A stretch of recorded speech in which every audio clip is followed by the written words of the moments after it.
सो अब ellipsoid joint कौन से होंगे? इलिप्सॉइड जॉइंट्स वो होंगे like ellipsoid joints are an elliptical convex articulate surface fit into an elliptical concave articular surface.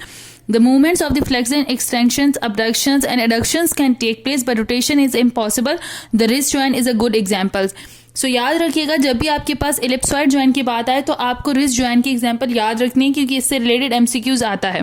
ये कैसे जॉइंट होता है? लाइक इसमें क्या होता है कि इलेक्ट्रिकल कॉन्वेक्स आर्टिकुलेटिंग सरफेस होती है कुछ बोन्स की, और फिर वो इलेक्ट्रिकल कॉन्केव आर्टिकुलर सरफेसेस के अंदर क्या हो जाती हैं, उसके अंदर ज्वाइन हो जाती हैं उसके साथ. ठीक है, सो ये हमारे पास क्या होता है इस जॉइंट के. रिस्ट जॉइंट के अंदर आपने देखा होगा, हमें आप करके भी देखें, फ्लेक्शन, एक्सटेंशन, अबडक्शन, एडक्शन सब पॉसिबल होता है, लेकिन रोटेशन हमारी जो है वो इम्पॉसिबल होती है. ठीक है, सो ये हमारे पास रिस्ट जॉइंट है. इलिप्सॉइड जॉइंट में हमेशा रिस्ट जॉइंट की एग्जांपल याद रखिएगा, आपसे पूछा जाता है.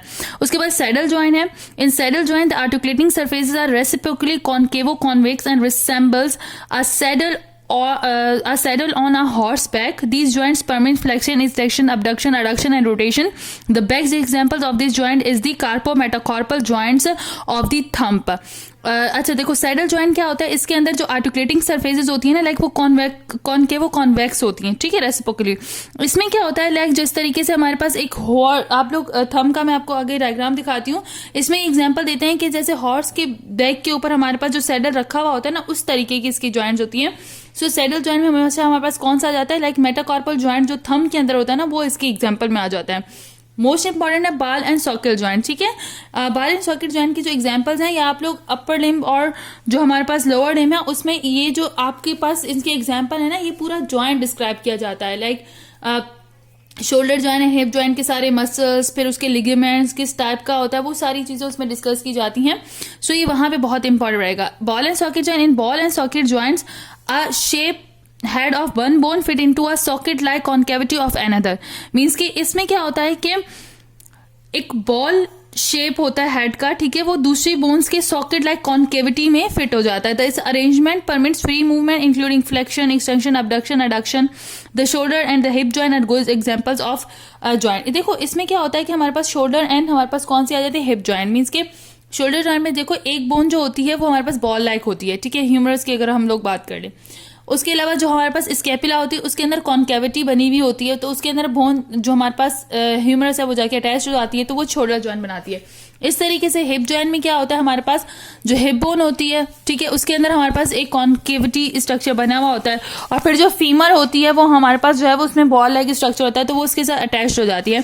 सो ये हमारे पास बॉल एंड सॉकेट जॉइंट में आ जाती है. सो इनमें सब जो भी हमने डिस्कस की, इन सब की मैं डायग्राम्स आपको दिखाती हूँ जो नेक्स्ट पेज पे दी हुई है.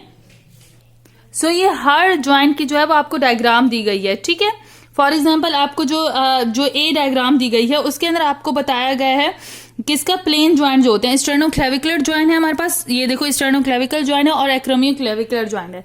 सो ये sternoclavicular joint and acromioclavicular joint की आपको डायग्राम दी गई है, तो ये प्लेन वैरायटी में आ जाते हैं. ठीक है, इस तरीके से हमारे पास जो दूसरा ज्वाइंट है, फॉर एग्जांपल जो दूसरा ज्वाइंट है वो हमारे पास है बी हिंज ज्वाइंट. ठीक है, वो हमारे पास उसमें हमारे पास किसकी, एल्बो ज्वाइंट की एग्जांपल आ जाती है. सो यहाँ पे जो एग्जांपल आएगी वो हमारे पास बेसिकली एल्बो ज्वाइंट की होगी. ठीक है, मीन्स के इसमें हमारे पास जो एल्बो ज्वाइंट है उसको यहाँ पे डिटेल से आपको उसकी एग्जांपल दी गई है, उसको आपको यहाँ पे शो किया गया है. सो आपको पता है हिंज ज्वाइंट में नी ज्वाइंट भी आ सकता है, एल्बो ज्वाइंट भी हो जाता है और एंकल ज्वाइंट भी आ सकता है. ठीक है, उसके बाद आपको जो दी गई है वो आपको दी गई है उसकी पाइवट ज्वाइंट की एग्जांपल, एटलांटो एक्सियल ज्वाइंट. ये एटलांटो एक्सियल ज्वाइंट जब आप वर्टिकल कॉलम करेंगे ना, तो वर्टिकल कॉलम के अंदर आपको ये ज्वाइंट्स करने होंगे, वहां पे ये ज्वाइंट जो है वो मोस्ट इंपॉर्टेंट होते हैं. तो ये हमारे पास वर्टिकल कॉलम्स के अंदर ज्वाइंट है. देन आपको दी गई है डी में आपको जो दी हुई कॉन्डाइल ज्वाइंट, ये मेटाकार्पोफेलेंजियल ज्वाइंट्स होते हैं, ये आपको फिंगर्स में मिलेंगे ज्वाइंट. ठीक है, ये ज्वाइंट आपको बेसिकली कहाँ पे मिलेंगे, फिंगर्स के अंदर ज्वाइंट्स मिलेंगे.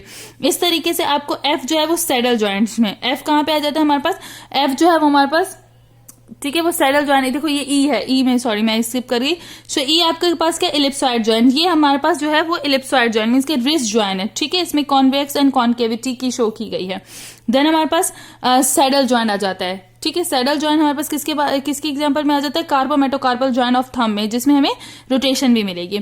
एंड जी में हमारे पास most important ball and socket joint आ जाते हैं. सो ये सारे ज्वाइंट्स की आपके पास जो है वो बेसिकली डायग्राम्स हैं. ठीक है, सो इस ज्वाइंट पे आप लोग साइनोवियल ज्वाइंट्स की सारी एग्जांपल विथ इनके पूरी जो पॉइंट्स दिएंगे वो सारी आप याद कर लीजिएगा, क्योंकि साइनेबल जॉइंट से रिलेटेड एक शॉर्ट क्वेश्चन लाजमी आता है। मैं बार बार आपको कह रही हूँ शॉर्ट क्वेश्चन लाजमी आता है, सो आप इसे अच्छे से समझ लीजिएगा और अच्छे से कवर कर लीजिएगा।